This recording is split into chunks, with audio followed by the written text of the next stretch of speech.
Okay. Everybody got your answers? Good to go? Good morning.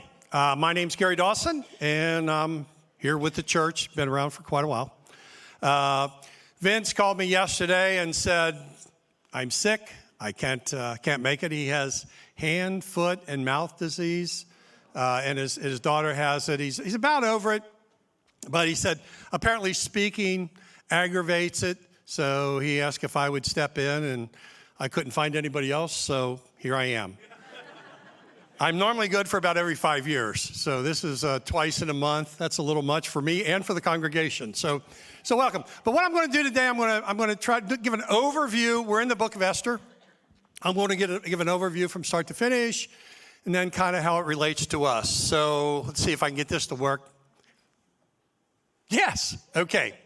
We remember all the players. These are updated photographs of, actually, this was King Xerxes. Xerxes was a king over a big region in Persia, had 120-some provinces. He ruled with an iron hand. He was your typical king. And he had a queen. Her name was Vashti. And the king was so happy with everything that was going on in the kingdom, he called together all of his nobles, and they came back over to the palace, and they had a time of looking at all their new weapons and hanging out. And then they had I believe it was a 7-day party banquet. A lot of alcohol involved. I'm sure it was a lot of debauchery involved. And this was just for the guys. This was a stag night, stag week. And during the midst of it, Vashti is beautiful. He wants to bring Vashti over and show off how gorgeous she is. So he sends one of the eunuchs over to pick up Vashti. Vashti says, no thanks, I don't want to go. She was having a little bachelorette party with all the girls over there. They were watching the bachelorette, and it was just about the rose ceremony. She couldn't leave. So the eunuch goes back and says, Vashti won't come. Now, when the king says something, it's not optional for you to do it. The king can have your head chopped off or have you impaled. That was kind of what they did back then. So he's very angry, and he asked all of his wise men, all of his nobles, he said, what should I do about this effrontery from Queen Vashti? And they said, okay, dethrone her, take away her queenship, and find you a new queen. He said, that's a great idea. So he puts out an edict through all the land, all of his provinces, to go and find the most beautiful virgins in the area and bring them back and put them in his harem. And one of the girls that he happened into was Esther. Esther was a Jewish girl, lived with her uncle Mordecai. And you weren't winning a prize when they came and got you. This was by force. You were a young virgin. They drug you back to the palace, and they put you in the harem, and you were kind of stuck there. And you had to please the king. And if you didn't please the king, he would just exile you and push you away. So they brought Esther before him, and she was gorgeous, and he's like, yep, that's a keeper. So she gets to hang out in the harem. During this time, his wise man, one of his nobles, was a guy named Haman. Haman was a bad guy. Haman didn't like the Jews. He especially didn't like Uncle Mordecai, because Mordecai would not kneel and bow before Haman. Mordecai had one God, and it wasn't Haman. Well, this was an effrontery to Haman. So he goes in, and he's bending the king's ear, and he says, those Jews are a big problem, especially that Mordecai. What can I do with them? He said, I would like to have them exiled and killed. It's like, okay. So that's what they did. They put out an edict and said, we're going to kill all the Jews.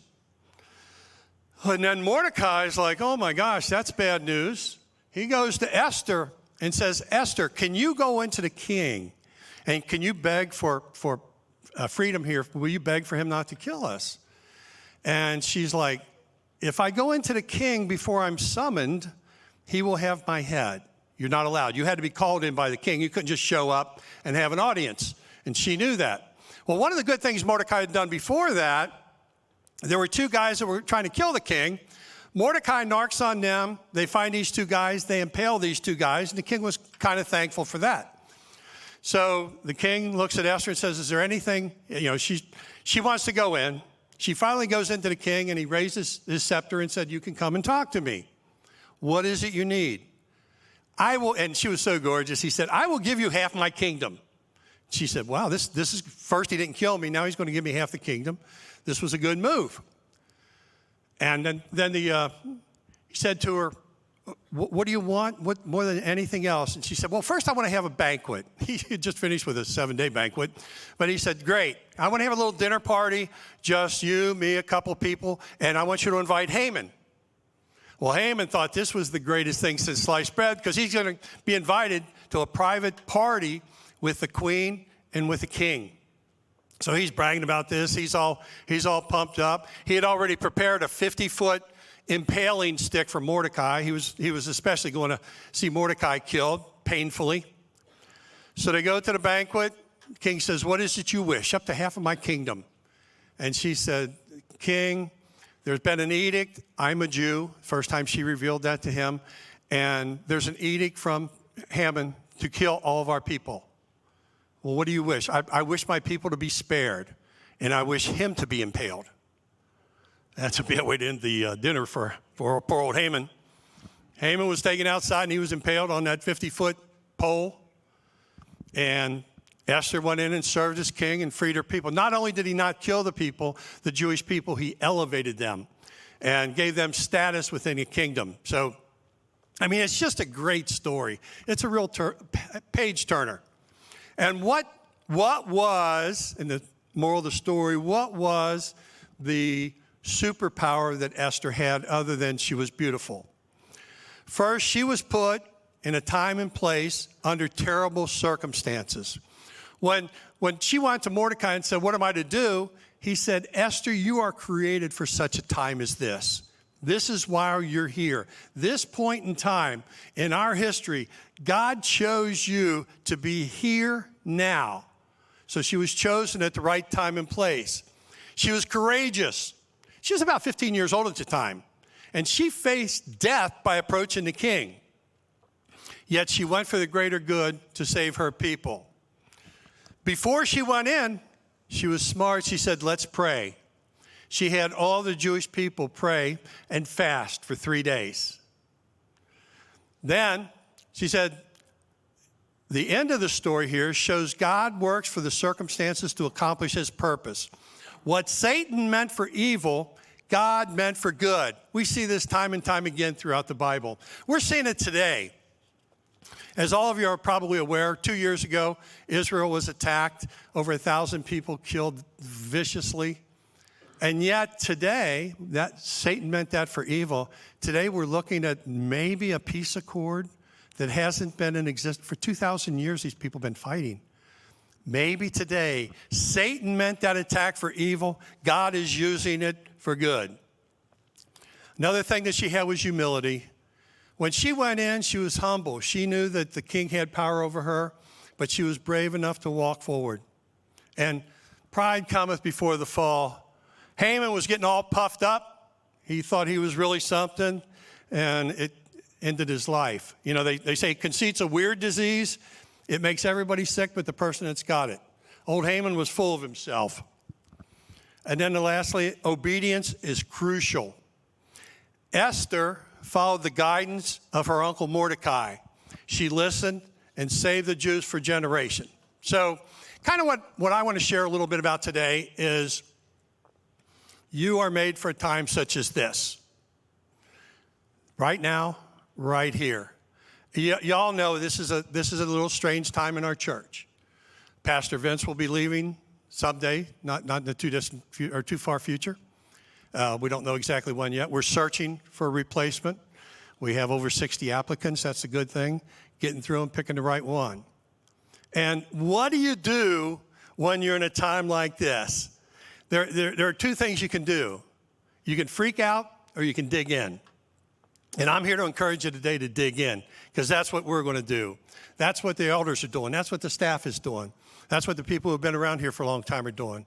I ask you to dig in. So in order to kind of inspire you, hopefully, I would like to share a couple of things from our past. I get up here, whenever I speak, I like to share about the history of the bridge and Reset Ministries and all this. And you know, it's kind of glossy and pretty. What I want to do today is kind of get behind the scenes, the reality of what it takes to accomplish something like this. I want to start with, we started off, not there, we started off at the Marquee in Wilder. Bo Weaver and myself. Bo came to me and we were having lunch one day and he said, I want to start a church. And I said, that sounds like a good idea. Let's do that. I knew nothing about starting a church, but Bo did, fortunately.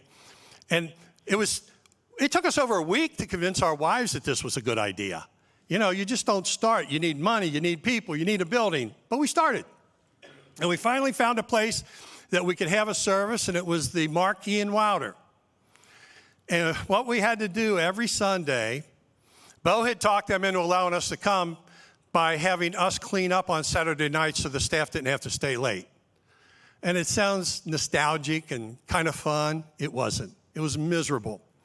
Every Sunday morning, I'd have to leave 2 hours early, go down to the warehouse in Covington, take our old beat-up truck, pray that it started. It was a piece of junk. Every other time we had to jump it, we'd drive that thing out to Wilder. Hope a couple of guys would be out there to help us unload all the stuff. We begin dragging it out there, emptying out all the old ashtrays and the half-drunken beer. And then we'd set up chairs and set up partitions. And, you know, if that sounds glorious to you, welcome aboard. Please come and help. It was pretty terrible, but that's what we did. Then, after a year, we said we need a place that we can hang out that's really ours. So we look across the parking lot, and we see a warehouse for rent over there, and we thought, well, maybe we'll try that. So we go over and we talk to the owner of the warehouse. Now, again, we're just two guys. We don't have a church behind us. We got a gathering of people that are coming together.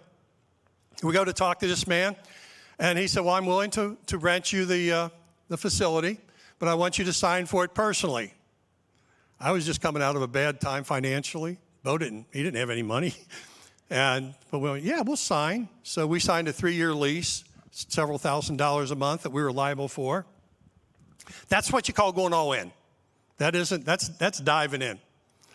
But now we got a warehouse. We got an empty warehouse. How are we going to fix it up and make it into a church?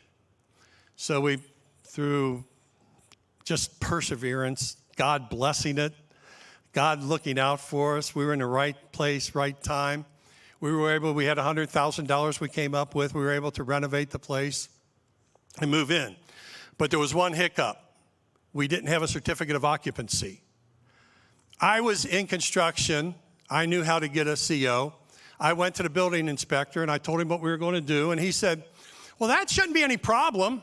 Yeah, go ahead. I said, now we're investing all our money. You sure this? Yep, this is okay. You'll have to come to a variance meeting and get it okayed by the variance committee, but that shouldn't be a problem.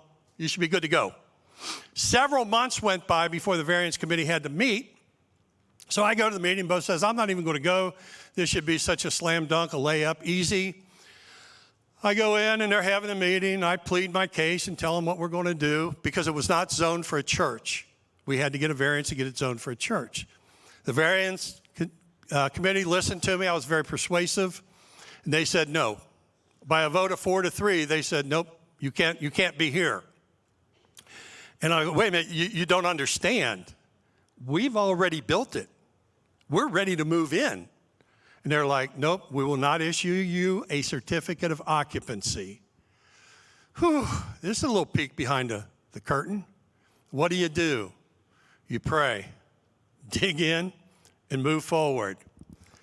When I left the meeting that night, I felt very discriminated against being a church, and that's what I told them. I said, you don't give me a variance, we'll sue you. I had no means to sue a city. I didn't have the time. It was just bluster. And I walk out and I call Bo. And I said, we got a little bit of a problem. What do you want to do? He said, let's meet. So we began our first service. 5 years we were in that warehouse without a certificate of occupancy. Every time the fire truck passed by, I'm like, here they come. They're going to padlock the place, shut us down. Scary stuff. But you know, when God's in it, it's going to work. And we knew he was in it. So we spent our time down there, and the problem we had, we're not a denomination or anything. We needed a bigger place. We needed a permanent place that we weren't renting that was ours. And this had been for sale for 9 years. They were asking $4 million for it. Of course, we couldn't afford that. But the alternative was to find a plot of ground, buy it up, and build a church. Well, how do you do that? Anything that you can access is about $500,000 an acre. We would have needed 7 or 8 acres, $4 million for the land, and then another couple $1 million to build a building. You know, we didn't have $8 million or access to it. So we heard through a lot of happenstance that this place was available. And I already knew it was $4 million, so we called them, and they said, well, we're in a bind. We want to get rid of it. A deal fell through, and you guys can pick it up for $1.2 million. It was like, wow, there's a bargain. 1.2, that's a steal. We didn't have $1.2 million. That was the hang up. So Bo goes and borrows $1 million from a friend of his. I'm glad he had a friend with $1 million. I don't have a friend with $1 million. But he did. But the guy said, I need my money back. And Bo assured him, this is just short term. We're going to buy the building. We're going to purchase it. And when we get in, we'll refi it. And then we'll have the money to fix it up. And we'll have the money to pay you back. Good plan. Don't ever buy something before you have a contract, before you have a bank behind you. I don't know the exact number of banks we went to.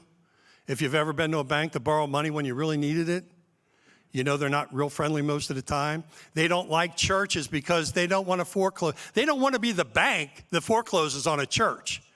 That's a bad look. But we finally, after over 40, I don't know the exact number, after 40 banks we went to, we finally had a bank to say yes. Because that's what we bought for $1 million. An empty building. We had to spend another $1 million making it into what it is today. But our goal from the very beginning, we were like, Lord, we want to have a church in Campbell County, a non-denominational church where everybody is welcome, regardless of your social status, regardless of your problems. We want you to come in and through the love of Jesus Christ, see your life change. That was the goal then.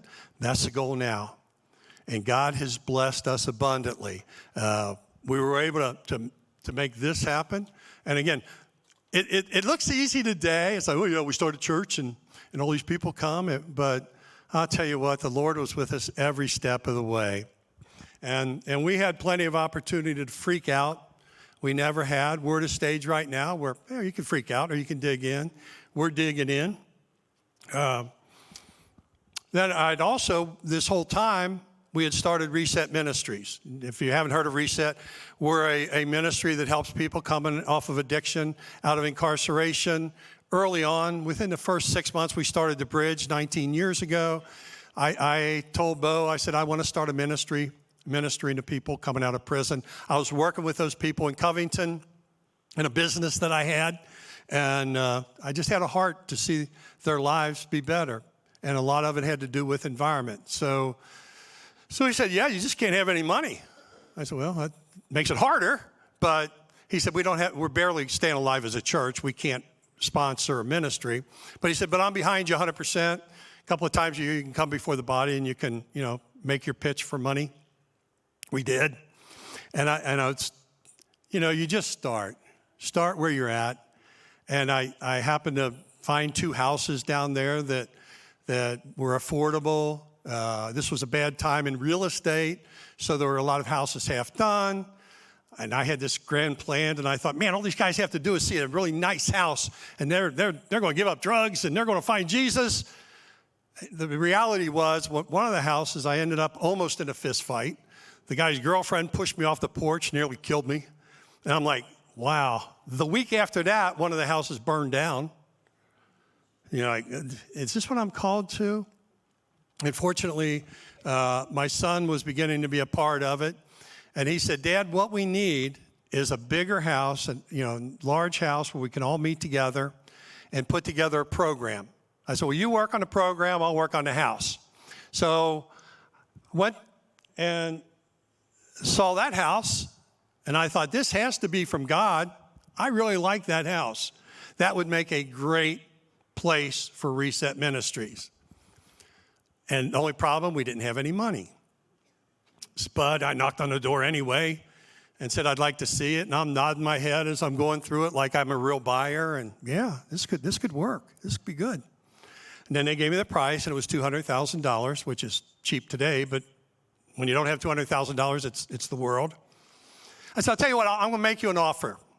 I don't have $200,000, but if you will let me move into this house rent-free for 1 year, I will pay you the princely sum of $1,200 a month for 5 years, and after 5 years, we'll purchase the house. And they said, okay. Really? You're going to give us that house for nothing? Okay.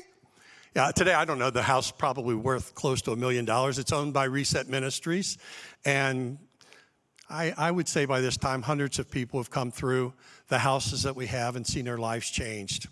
When God's in it, it won't be stopped, despite our foolishness. And that's my point today. I'm not up here to tell you how great I am at all. I have messed up as much as anybody going, but God has called me for a time such as now. God has called you for a time such as now. We can either freak out or we can dig in. It's time to dig in. So I digress. We started Reset, but we needed the funding.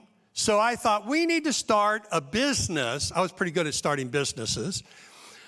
Some of them weren't very successful, but I could start them.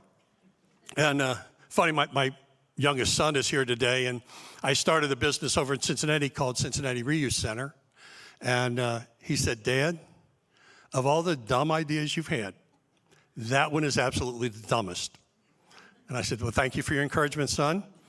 And after a couple of years, it had grown a little bit, and he came to work for me part-time. And then a few years later, he's chasing me out, and he takes over. He's the executive director and runs Cincinnati Reuse Center. And we have saved hundreds of thousands of tons of debris from going to the waste yard.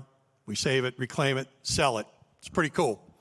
Yeah, one day we were in a meeting, and Drew said, working with my dad is a lot like being the guy walking behind the elephant in the circus cleaning up the doo-doo.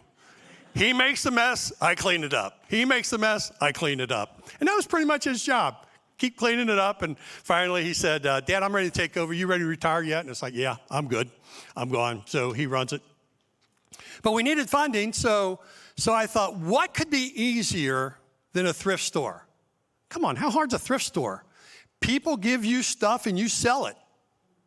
Sounds pretty easy, sounds pretty profitable. So I talked to a gentleman I knew over in Cincinnati, and he wanted to start one too, so we kind of started it together. And we picked the worst name ever. It was called Jubilee Market. Bad name, bad location, bad management. It was, that's not it. Yeah, there it is. It was on Harrison Avenue in Cincinnati, and at the end of the week, they would call me up. Now, remember, this was to raise money to help us with Reset, to help with funding. The manager would call me on Friday, and he said, good news, Gary. We only lost $300 this week. And I'm like, well, that wasn't the goal. The goal was to make money. And my partner in it, he had a great idea. Let's start selling fruits and vegetables as well as used clothes. That's a terrible idea. Now we had flies and bugs from fruit. We had old clothes. Nobody was coming in. And after, 6 months, we closed it down and said, that's a terrible idea. But God took and redeemed that. We had all these clothes. What are we going to do with them? So my wife decides, let's sell them. We can raise some money. So we started having sales in the gymnasium. And me and another gentleman would put those big rods of clothes on our shoulders, and we'd schlep them through the building, and we'd set them up, and we'd have a sale, and we'd make a few dollars, a few $100 or $1,000. And, it started working. Again, sometimes in our folly, God is very, very generous. And since that, we thought a good idea, let's take this out to churches. So we became mobile. We had a big truck, and we put it in the truck, and we went to a church over in Cincinnati, and we thought, this will be fun. It was not fun. It was hot. I don't think we sold $50 worth of clothes. The people that were volunteering at the time were just about to kill me. I had gone a bridge too far that time. It was like, that was a terrible idea. But God's in it. And we moved it to the back of the church. And I don't know if you know or not, but there are about 12 to 15 very faithful ladies that meet 2 times a week in the back of the church. And they sort through clothes, and 5 or 6 or 7 times a year they have a sale. And last year they raised $40,000 for Reset Ministries. All of it to Reset. And I had another good idea. I thought, well, let's bail some of the clothes. That's a good idea. We'll bail what we don't use, and we'll send it to Africa, and we'll make money off that too. So there was a baler for sale in Chicago. It was only $5,000. It's like, I got to buy that. It's so cheap. So we went up to Chicago, not ready at all. That thing weighs, I don't know, 2 or 3 tons. How do we get it from here into our truck, into our trailer? I hadn't thought of that. We had some pipes, and we had some come-alongs. Like I say, I'm an old construction guy. We rigged it, and we finally got that thing into the trailer and drug it down here and somehow got it into the building. It's back there functioning. Matter of fact, I bailed yesterday or the day before. We get a semi of them. We send them down to Louisville. They ship them to Africa, and it, again, raises money for Reset. And I just want to, the faithfulness, when we step up, we don't freak out, we move forward. Oh, if you don't know, we have a store lock on the side of the building. And we're a very aggressive church. And we have 60 store locks over there. That was an idea that actually pretty much worked. We had 10,000 square foot of extra space. So we thought, okay, what could work in there? A couple of guys got together, funded it. We built it, and we rented out. And every month we raise somewhere around $5,000 a month, free and clear, that is given to missions and also to Reset Ministries. The only mistake I made on that one, I named it Alexandria Self-Storage, which was fine. That's a nice name. Until you put it on a file folder and you go ASS. Oops. Messed that one up. And the first time Bo saw that, he's like, weren't you thinking? It's like, do I ever?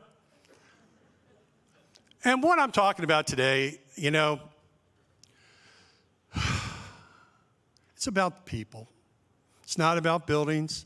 It's not about leases. It's not about anything else but people. Those are some of the guys from Reset, some of the coaches, some of the men working through the program. You people in this church, you know, our motto is to see lives changed by the blood of Jesus. That is not and will not ever change. We're a church in Campbell County to reach the lost. And right now we're going through another one of those times in our church where you kind of go, man, we all hate change. I don't hate it, but I mean, it's always scary. We need your prayers. We need you involved. This is not a time to freak out. It's time to dig in. Because sometimes, and this is our big, hairy, audacious goal, sometimes God asks you to risk everything he has given you to make a difference. That's why we're here. We're all in. We want to see a difference made in people's lives. We want to see life change. We want to see people saved. We want to see marriages restored. We want to see people coming off of addiction. We want to see lonely people come and find friends. We want to see life change. That will never, ever not be the goal of this church. Say we're looking for a new pastor. We need your support. And you're sitting there right now and you're saying, what can I do to help? This week, I would ask the entire church to take one day to pray and fast that we make the right decision on the next pastor coming to the church. I want you to be involved. I want you to be a part of it. We need all of us pulling together. It isn't up to the elders and the staff. We need everybody involved in this. Now, there's a story I love about Alexander the Great. I'm a history buff. Story about Alexander. He had conquered all the known world by the time he was 16 years old. And he's out one night, he couldn't sleep. And he comes upon a sentry who was sleeping at his post. And he wakes him up. He said, "What's your name, soldier?" He said, "My name is Alexander, sir." And he looked at him and he said, "Alexander, change your ways or change your name." I think that's where we are as Christians. If we're all on this, if we're ready to be involved, are we going to be asleep at the sentry post? Are we going to be ready for battle? I want all of us ready for battle. I want us 5 years from now when I do my next sermon, hopefully it's at least 5 years, and I'm 80 years old and I'm waddling out here to share a message. I want to look back on this time with the nostalgia that I look back on all the other things that we've done through the years and see that together we can make a difference. We need to be bold. We need to be a part of rewriting this history. Because even after we got in, I thought it was all set once we got the building and everything. It'd be easy now, right? We got a cool building. We got a cool pastor, old pastor. And then COVID hits. We always have plans, but God always they're never a straight line. It's never easy. But God has a plan. That plan includes you. We had COVID, and then our senior pastor retires. And then we have to move Vince up. Now Vince moving out. Yeah, it's crazy. But God has a plan. Are you going to be asleep at the post? Or are you going to be ready for battle? I pray that each and every one of you is ready for battle. I want you along for the ride with us. I assure you, we are going to give you 100% of everything we have to continue to make this a place where people's lives are changed by the love of Jesus Christ. And I ask for your help in that. I'm coming today asking for your help. It's easy to criticize. It's easy to find fault. There's always plenty to criticize. I've been all over the country. I've seen statues to presidents. I've seen statues to inventors, poets. I have never seen a statue to a critic. Doesn't help. You're allowed to voice your opinion. But I pray and ask you to be on board with us, to help us to the next step so that we all together can brag 10 years from now. Look at what God did in Campbell County. And I ask for your favor and your grace. And I thank you for it. Let's pray. Heavenly Father, you are great and you have a plan. And I ask, Lord, that you touch the lives of the people here. You touch their hearts and have them asking, how can I help? How can I pitch in? How can I be a part of this fantastic future of changing lives in Campbell County? I'm all in. And I pray for your grace and your guidance in Jesus' holy name. Amen. We're going to have people up here. If you need prayer, please come up. Other than that, have a great day. Thank you.